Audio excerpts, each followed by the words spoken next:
Chapter 6. Oppositosis. Eric Ovens wasn't the only one who had noticed that Kathy had become nice. Others, too, began to notice her odd behavior. "I like your picture," Kathy told Bibi. "What's wrong with it?" Bibi asked. "Nothing," said Kathy. "It's perfect. You are very talented." It took Bibi a moment to realize that Kathy hadn't insulted her. Mrs. Jules also noticed the change. "Kathy, will you come here, please?" she asked. Kathy approached her teacher's desk. "Yes, Mrs. Jules?" she asked. Mrs. Jules smiled.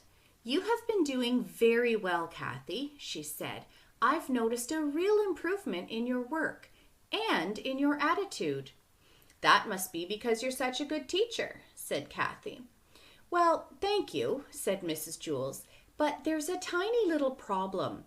I'm having a hard time reading your homework." "What do you mean?"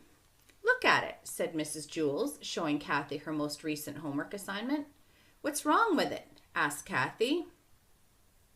"First thing we learned in psychiatrist school," Dr. Pickle said as he patted DJ on the head.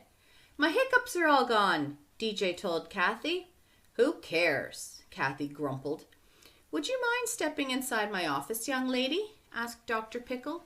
"But he's the sicko," said Kathy, pointing at DJ. "Please," said Dr. Pickle. She entered the counselor's office. "That beard is really ugly. I guess your face must be even worse, huh?" Dr. Pickle didn't get angry. He just stroked his beard and said, "Very interesting." Kathy sniffed. "Smells like pickles," she commented. "Very interesting indeed," the counselor said, and then asked her to sit down. Kathy sat on the couch. "Lumpy," she complained. "I'm going to try a little experiment," said Dr. Pickle.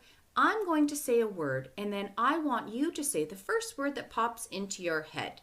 "Not smart," said Kathy. "I haven't started yet," said Dr. Pickle. "Sloppy," said Kathy. Dr. Pickle realized he had better hurry up and get started.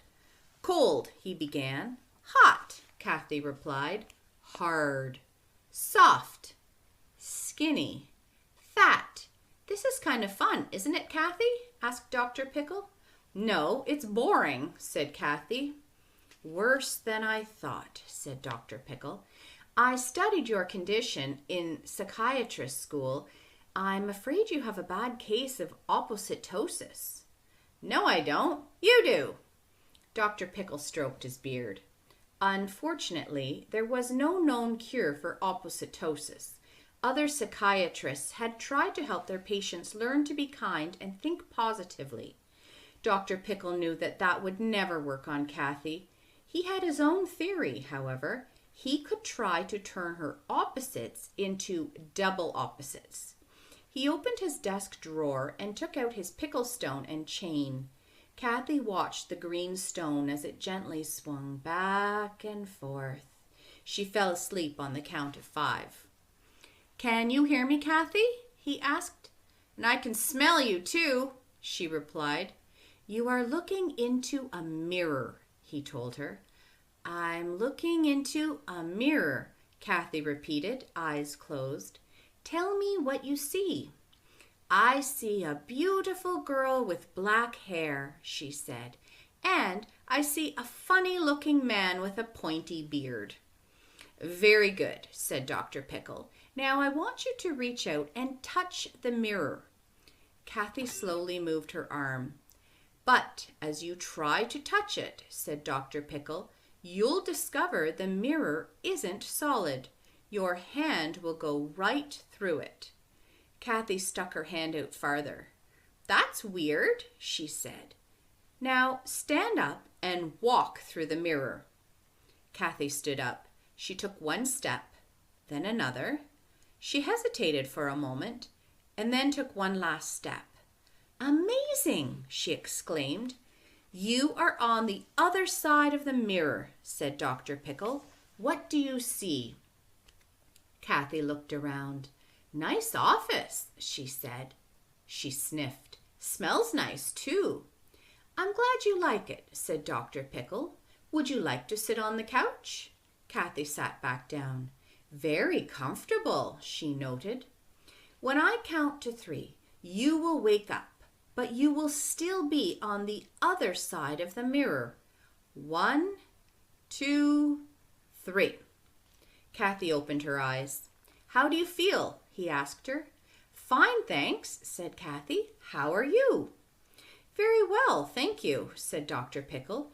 Do you mind if we continue with our little experiment? Sounds like fun, said Kathy. Happy, said Dr. Pickle. Smile, said Kathy. Smart, said Dr. Pickle. Mrs. Jules, said Kathy. Friend, said Dr. Pickle. DJ, said Kathy. Dr. Pickle led her to the door. Thank you, Dr. Pickle, she said, shaking his hand. You are very wise, and I like your beard. What's wrong with my homework? Asked Kathy. It's written backward, said Mrs. Jules. Every sentence, every word, every letter, even the numbers are backward. Looks normal to me, said Kathy. Do you want me to do it over? Mrs. Jules sighed. No, that's all right, Kathy. I'm just happy to see you doing so well.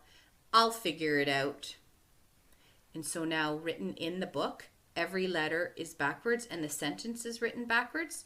It says, Kathy smiled and then returned to her seat.